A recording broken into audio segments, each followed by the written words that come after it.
성도 여러분, 점심 식사 맛있게 하셨습니까? 오늘도 또 남은 시간 하나님의 은혜 가운데 기쁘고 즐겁기를 소망합니다.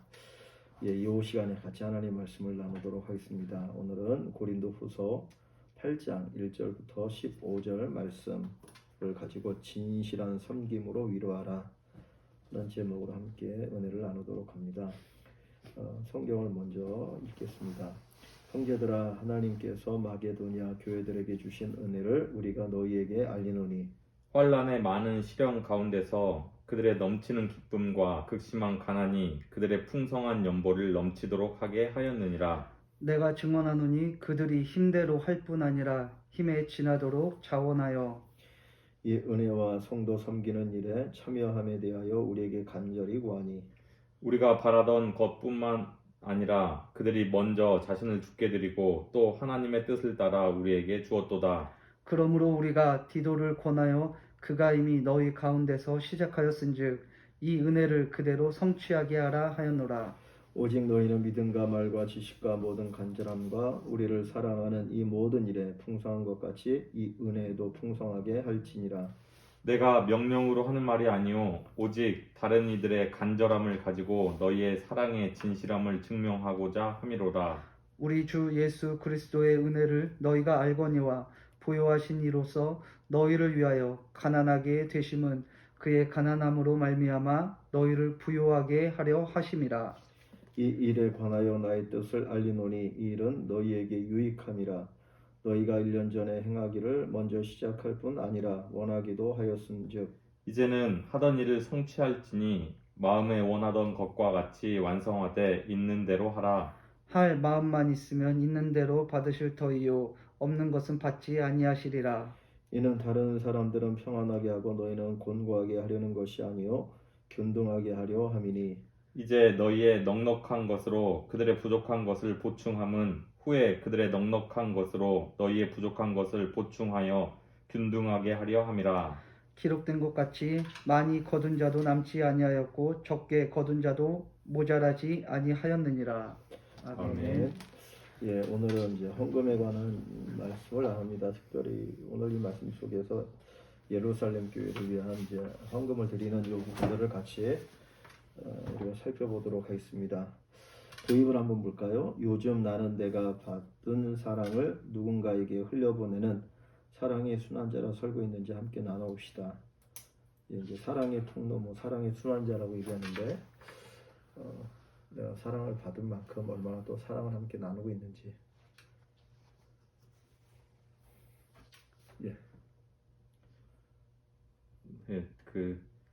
하나님께서 정말 우리에게 어떤 부분들은 넘치도록 주신 이유가 나 혼자만 또 그걸 누리는 게 아니고 다른 사람에게 흘려 보내라고 주신 것인데 자꾸 뭐가 갖게 되면 쥐고 있으려는 그런 느낌들이 생기는 것 같아요. 그래서 항상 이런 것 말씀들 볼 때마다 부끄러운 마음이 먼저 들고 그래도 주신 것들을 나누려고 노력하고 있는데 그게 또 쉽지만 또 않은 것 같습니다.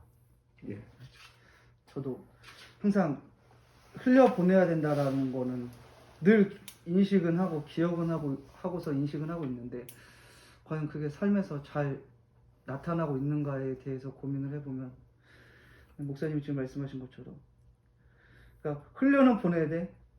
내가 정말 쥐고 싶은 것들은 쥐고서 다른 것들을 흘려보내고 있진 않은지 좀 그런 생각도 한번 해보게 되는 것 같습니다. 이제 사람의 경제적인 여건에 따라 다르긴 하겠죠, 그죠? 경제적으로 조금 여유가 있는 사람은 더 많이 흘려보낼 수 있고 경제적으로 여유가 없는 사람은 마음은 있어도 이렇게 많이 흘려보내지 못하니까 경제적인 상황에 따라 다르기는 한데 또 내가 하고 있는가 그 부분은 이제 본인이 아니까. 그리고 또 이제 하나 이렇게 볼 수 있는 것 가운데 하나는 이제 관계성 속에서 볼 수 있는 것 같으니까 사람의 관계나 아니면 또 하나님 앞에 드린 이런 거 이렇게 쭉 살펴보면 알 수 있죠. 내가 교회에서 항상 이렇게 깨닫는 건 뭐냐면 있다고 해서 헌금하는 게 아니고 없다고 해서 못하는 것 아니니까 중요한 거는 마음의 문제고 믿음의 문제잖아요. 지난주 청년들하고 오후 예배 때 청년부 예배 때 설교하면서 그 얘기도 나눴는데 잠깐 이제 뭐 언급했지만은 그러니까 이게 통로라고 하는 거는 항상 이제 좀 살펴보면 금방 알 수 있을 것 같아요. 내가 어떻게 어느 정도 사랑의 순환자가 되고 있는지 이 부분은 본문으로 한번 가볼까? 1번 마게도냐 성도들은 어떤 자세로 연보를 드렸습니까? 성도가 헌금을 드릴 때 가져야 할 신앙의 자세는 무엇일까요? 3절입니다. 내가 증언하노니 그들이 힘대로 할 뿐 아니라 힘에 지나도록 자원하여. 마게도냐 성도들은 힘대로 할 뿐 아니라 또 그 힘에 지나도록 자원하는 마음으로 그 연보를 하였음을 말씀하고 있습니다. 또 2절에 보면 그들이 넉넉한 중에 드린 게 아니고 극심한 가난 가운데서 시련 가운데서도 드렸다라고 나와 있습니다. 이것을 봤을 때 방금 말씀해 주신 것처럼 넉넉해서 어떤 상황이 좋아서 한 게 아니고 하나님께서 넘치도록 채워 주실 것이라는 그 믿음과 또 자신들보다 더 어려운 형제들을 사랑하는 마음이 있으면 정말 그 연보는 개인의 형편과 상관없이 또 할 수 있는 것 같고 그런 신앙을 우리가 가져야 될 것 같습니다. 예. 근데 사실 우리가 2절을 보면 이 사람들이 도움을 받아야 될 사람이잖아요. 그죠? 왜냐하면 환란의 시련, 만호 환란의 시련을 당하고 있고 극심한 가난이라고 하는 표현을 보면 정말 이 사람들은 뭐 경제적으로나 모든 면에 있어서 정말 어려운 상황이 있으니까 자기들이 도움을 받아야 되는 상황인데 오히려 그들이 정말 예루살렘 교회를 돕기 위해서 하나님 앞에 물질을 드리고 있는 것을 볼 수 있거든요. 근데 그래서 이제 힘의 어떤 힘대로 그 다음에 또 힘에 지나도록 이라는 말을 써서 그들이 할 수 있는 그 이상의 것을 하고 있다. 자원하는 마음을 하고 있다. 이거는 이제 결국 보면 하나님을 사랑하는 마음이니까 그죠? 교회를 사랑하는 마음이고 복음한 열정을 통해서 이렇게 하고 있다라고 하는 것을 볼 수 있겠지요. 이제 중요한 게 아까 같이 나눴던 것처럼 하나님에 대한 사랑이 얼마나 풍성하냐. 그죠? 2번을 보면 마게도냐 성도들이 힘에 지나도록 자원하여 연보를 드릴 수 있었던 이유는 무엇입니까? 성도가 참된 헌금을 드리기 위해 먼저 해야 할 일은 무엇인가요? 5절 우리가 바라던 것뿐 아니라 그들이 먼저 자신을 주께 드리고 또 하나님의 뜻을 따라 우리에게 주었도다. 먼저 마게도냐 성도들 그들 자신이 먼저 자신을 하나님 주께 드렸기 때문에 자원하여서 힘에 지나도록 자원하여서 연보를 드릴 수 있었고 또 그것이 하나님의 뜻을 따랐다라고 이야기를 하고 있습니다. 즉 성도가 참된 헌금을 드리기 위해서는 먼저 단순히 헌금을 내는 것보다도 드리는 것보다도 먼저 자신을 먼저 하나님 앞에 드려야 된다. 그래서 헌금의 본질이 무엇인가에 대해서 아는 것이 먼저인 것 같습니다. 자신을 주께 드렸다라고 하는 걸로 표현하지. 그러니까 헌금을 드린 거를 자기를 드린 거. 그러니까 하나님 앞에 나를 드린 것이 뭘로 표현되느냐? 헌금으로 표현되어지는 것을 볼 수 있죠. 그렇죠?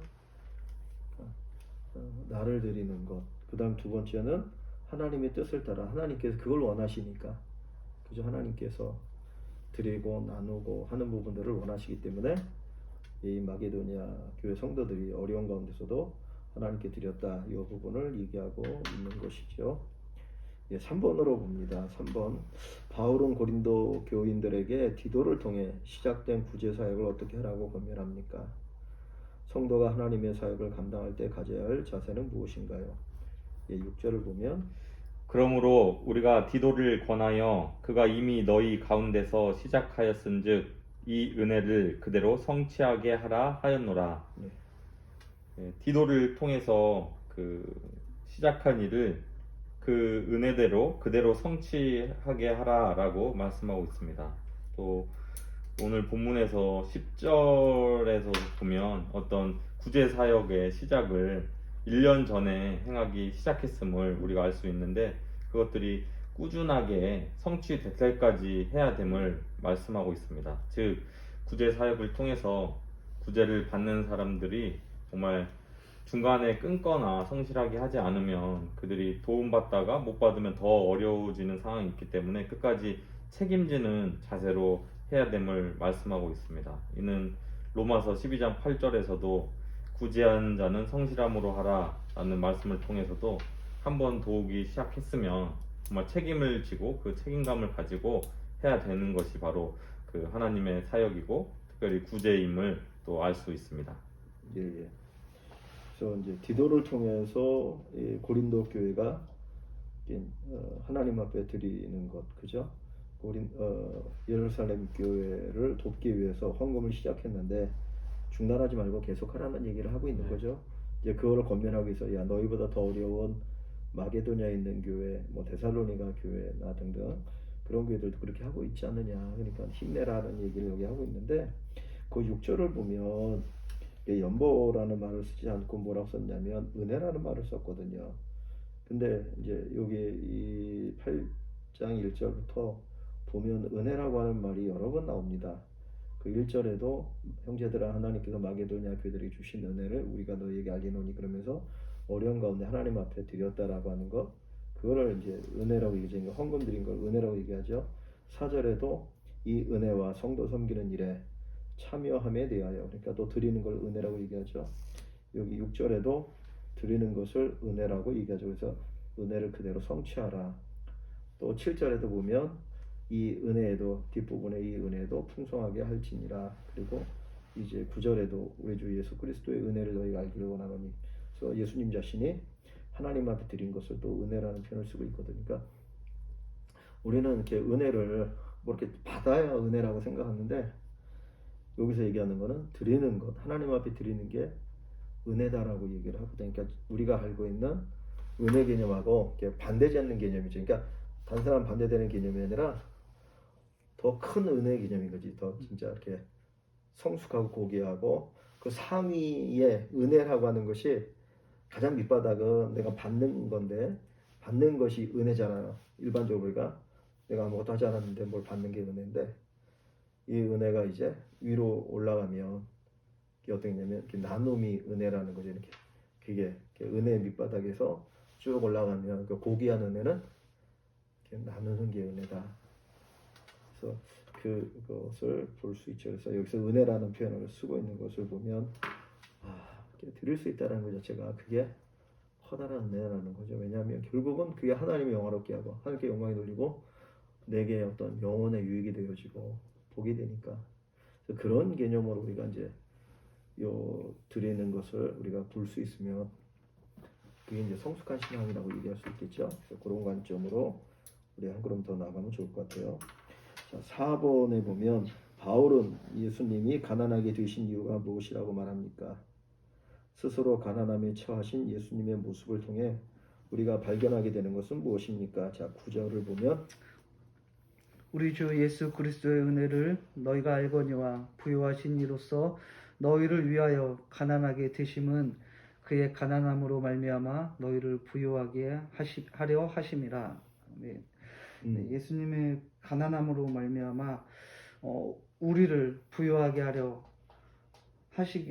하시기 위함이다라고 이렇게 말을 하고 있습니다. 또 스스로 가난함에 처하신 예수님의 모습을 통해서 결국에는 이런 예수님의 모습을 통해서 우리가 그런 주님의 사랑을 발견하게 되는데 또 이런 예수님의 모습에서 우리가 하나님의 정의와 공의가 도대체 무엇인지를 예수님의 모습을 통해서 발견할 수 있게 되는 것 같습니다. 예. 여기에서 예수님이 가난하게 되셨다라고 하는 건 성육신을 얘기하죠. 예수님께서 성육신하셔서 이 땅에 오셔서 살아가신 삶을 가난하다. 왜냐하면 하나의 영광을 버리고 내려오신 거니까 이 낮은 세상이 그거를 가난이라고 얘기했고 또 예수님의 가난으로 말미암아 우리를 부유하게 하신다는 건 뭡니까? 그거는 우리로 하여금 그 영광의 나라에 들어가도록 하신 것을 우리를 부유하게 한 것으로 얘기하는 것이죠. 그러니까 예수님의 가난해지심이 우리가 부유하게 되어진 비결이다. 그러니까 엄밀하게 따져본다면 이 어디입니까? 마게도냐 교회 성도들이 겉으로는 환난과 극심한 가난이지만 진짜 그들은 영적으로 어떤 사람들입니까? 사실은 이미 부유해진 사람이잖아요. 그죠? 야고보서도 그러니 이미 부유해진 사람, 그러니까 그 부유함 속에서 이게 나눔이 이제 되는 거지 사실은. 그러니까 진짜 그들이 예수님을 통해서 부유했기 때문에 외적인 이런 극심한 가난이나 환란에도 그들이 이렇게 나눌 수 있었던 것이고 드릴 수 있었던 것이고 또 예루살렘 교회를 살펴볼 수 있는 그런 넉넉함이 그들에게 있었다는 걸 보여주는 것이죠. 자, 5번을 보면 바울이 말하는 구제의 목적은 무엇입니까? 하나님이 구제를 통해 이루고자 하시는 것은 무엇일까요? 13절. 이는 다른 사람들은 평안하게 하고 너희는 공고하게 하려는 것이 아니요 균등하게 하려 함이니.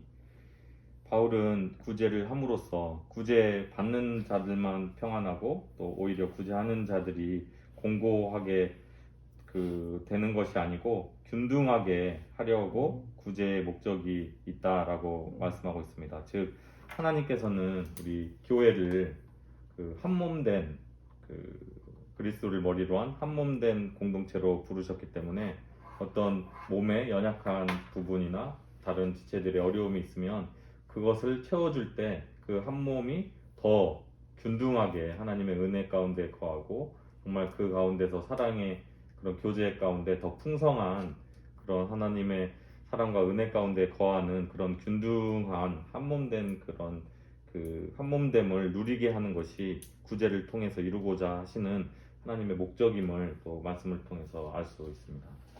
예. 균등이라고 하는 말이 어떻게 보면 이제 이거를 그냥 평균이라는 말을 쓰겠지만 조금 더 얘기하면 조금 다른 표현으로 하면 같이 사는 거잖아요. 그죠? 같이 사는 거. 그죠? 단순히 어떤 산술적으로 너 2개 나 2개 그걸 얘기하려고 하는 것이 아니라 같이 살아가는 공동체. 그러니까 비록 예루살렘 교회하고 고린도 교회하고 멀리 떨어져 있지만 여기는 이제 지금의 그리스 지역이고 예루살렘은 이스라엘 땅이지만 멀리 떨어져 있지만 같은 교회니까 같이 살아가는 하나님의 교회 공동체를 얘기하려고 하는 거잖아요. 그러니까 이제 그런 면에 있어서 이제 균등이라는 말을 좀 써보면 좋을 것 같아요. 그래서 이제 그 밑에 15절에도 보면 그러니까 출애굽 때 그 만나를 거둔 것에 대한 이야기가 나오잖아요. 그죠?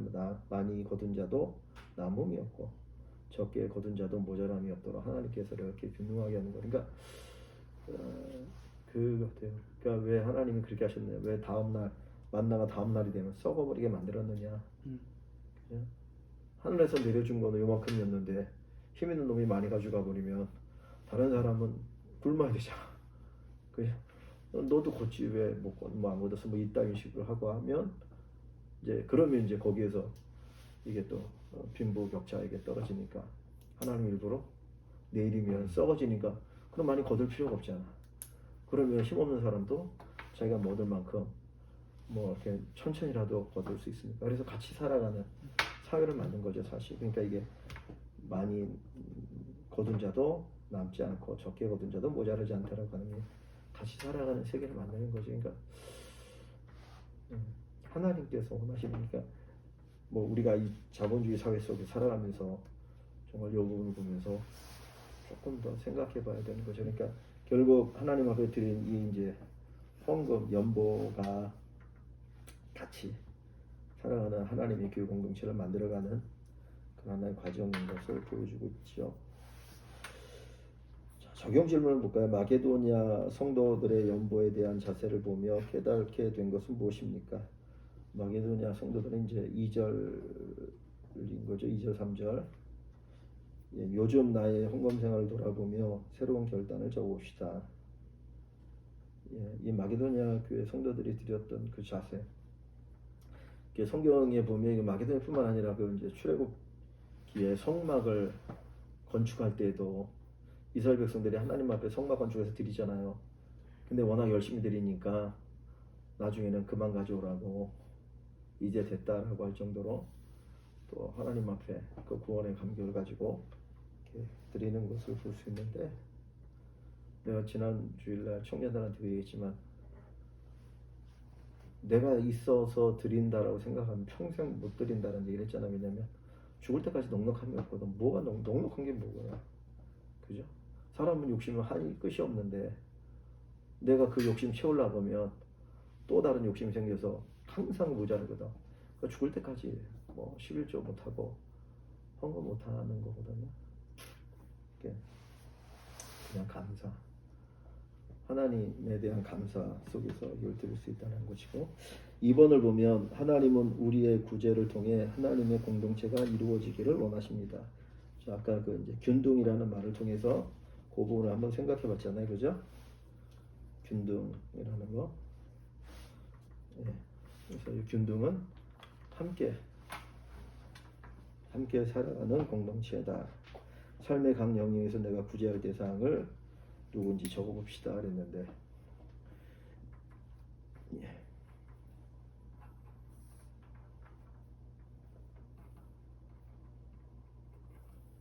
예, 한번 해보시고, 그래서 아까 저 후배 목사님 그 미랄 쪽에 부활절 때 좀 장애인들을 위해서 나눔에 헌금을 좀 사용하면 어떻겠느냐, 뭔지 이런 또 연락이 오던데, 한번 잘 생각해서 보십시오. 그래서 오늘 여기 보면 그러니까 드리는 게 은혜고 나누는 게 은혜다, 그렇죠? 내가 하나님께 받고 다른 사람에게 받는 거만이 은혜가 아니고, 그거는 이제 시작의 은혜고, 이제 높은 수준의 은혜는 내가 하나님께 드리고 나누는 것이 높은 수준의 은혜고, 그걸 통해서 우리가 함께 살아가는 또 그런 공동체를 만드는 것이다. 이 부분을 생각해 보면 좋을 것 같아요. 예, 뭐 특별히 더 할 얘기 없죠? 기도할게요. 주님 감사합니다. 또 짧은 시간이지만 하나님의 말씀을 나눌 때 우리의 마음속에 주의 은혜가 풍성히 임하게 하시고, 또 정말 우리가 안에 있는 이 은혜가 더 큰 은혜가 되고 더 귀하고 값진 은혜가 되어지도록 주님께서 우리의 마음을 더 사로잡아 주시고 또 풍성케 하여 주시옵소서. 넉넉하여서 드림이 아니라 하나님의 은혜에 대한 감사, 감격, 그리고 또 함께 살아가는 귀한 공동체를 만들어가는 그 마음의 자세를 가지고 또 살아계신 하나님 앞에 드리고 나누는 귀한 모습이 우리에게 있도록 인도하여 주시옵소서. 성령 하나님께서 또 이 한 주 동안도 지켜주시고 또 아버지 하나님 말씀에 우리를 이끌어 가시고 복되게 하여 주시옵소서. 감사합니다. 예수님의 이름으로 기도합나이다. 아멘.